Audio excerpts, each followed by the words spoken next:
রই রই হেলমেট লীগ গলি কই আওয়ামী লীগ গলি কই এই মুজিবাদীরা গলি কই এই ছাত্রলীগের চামড়া তুলে নেব আমরা এই ছাত্রলীগের চামড়া তুলে নেব আমরা এই করতে আছিস করতে থাক একবার হইলে চিচিং ভাব এই করতে আছিস করতে থাক একবার হইলে চিচিং ভাব এই ছাত্রলীগের রাস্তা না এই কুত্তা লীগের রাস্তা না এই যুবলীগের রাস্তা না আওয়ামী লীগের রাস্তা না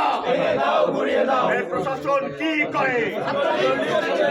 ছাত্রলীগ পোস্টার মারে এই প্রশাসন কি করে এই সরকার কি করে এই পুলিশ কি করে ছাত্রলীগ পোস্টার মারে পুলিশ কি